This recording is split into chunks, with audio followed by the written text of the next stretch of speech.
Shalom, pemirsa yang diberkati Tuhan. Bertemu kembali dalam seri pelajaran Sekolah Sabat. Sebelum kita melanjutkannya, mari kita bersatu di dalam doa.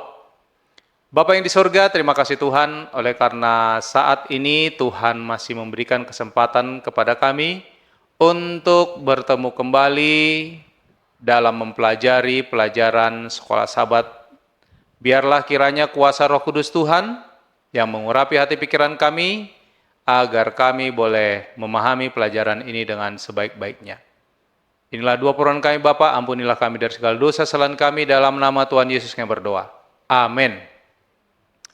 Bapak Ibu Saudara-saudara sekalian, pelajaran Sekolah Sabat kita pada hari ini, Sabat 14 Oktober 2023, dengan judul Panggilan Allah untuk Misi. Untuk pelajaran pekan ini, kita dianjurkan untuk membaca kitab Kejadian 11 ayat 1-9, Kejadian 12 ayat 1-3, Daniel 9 ayat 24-27, Matius pasal 1 ayat 21, Kejadian pasal 12 ayat 10-13, lalu Kisah Para Rasul 8 ayat 1-4, dan yang terakhir Kisah Para Rasul 1 ayat 8. Sebagai ayat hafalan bagi pelajaran kita sepanjang pekan ini kita bisa lihat di dalam Kisah Para Rasul pasal yang pertama ayat yang ke-8. Isinya demikian. Tetapi kamu yang menerima kuasa, kalau Roh Kudus turun ke atas kamu, dan kamu akan menjadi saksiku di Yerusalem dan di seluruh Yudea dan Samaria dan sampai ke ujung bumi. Penjelasannya Bapak Ibu sekalian, terkadang Allah dapat mengeluarkan kita dari zona nyaman dan menjadikan kita sebagai saksinya.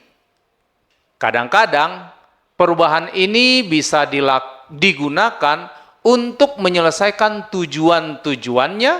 Contohnya adalah ketika terseraknya orang-orang di berbagai tempat pada peristiwa Menara Babel.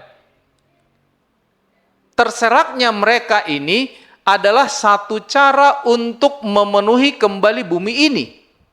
Dan dengan demikian, maksud Tuhan telah dilaksanakan melalui satu cara yang telah digunakan manusia untuk menggagalkannya.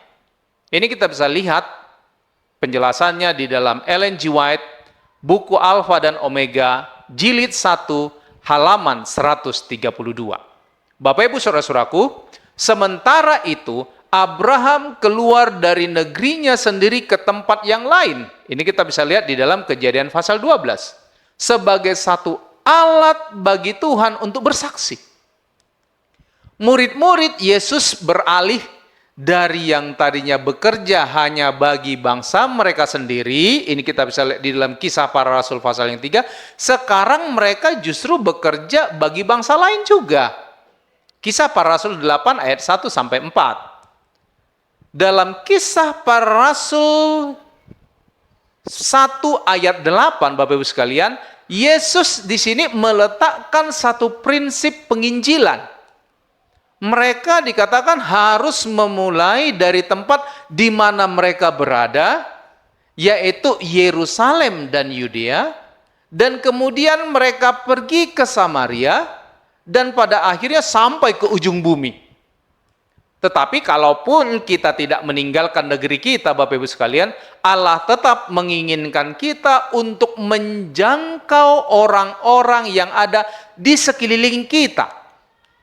Bapak Ibu sekalian, ketika gereja di Yerusalem merasa puas diri, anggota-anggotanya menjadi tersebar. Walaupun penganiayaan datang dan orang-orang ini menderita, hal yang tidak menyenangkan ini menjadi sarana untuk menyebarkan kembali kabar baik ke seluruh dunia. Bapak Ibu saudara-saudaraku yang kekasih, Mari kita pelajari pelajaran kita sepanjang pekan ini untuk persiapan kita pada pelajaran kita hari Sabat yang akan datang, tanggal 21 Oktober. Tuhan memberkati kita. Mengakhiri pelajaran kita pada hari ini, mari kita bersatu di dalam doa. Bapa yang di surga, terima kasih Tuhan, karena Engkau masih memberkati kami, mengurapi kami melalui pelajaran ini. Biarlah kiranya kami dibantu oleh Tuhan untuk memahami bagaimana maksud Tuhan di dalam kehidupan kami, di mana Tuhan sudah memanggil kami untuk menjadi saksi-Mu di sekitar kami, di lingkungan kami, dan bahkan ke seluruh dunia. Biarlah kasih Tuhan yang membantu kami, menolong kami, agar kami boleh melakukannya dengan versi yang Tuhan kehendaki, yang mampu kami lakukan, dan kami boleh layak disebut sebagai anak-anak Tuhan. Inilah doa permohonan kami Bapa, ampunilah kami dari segala dosa kesalahan kami. Dalam nama Tuhan Yesus kami berdoa. Amin.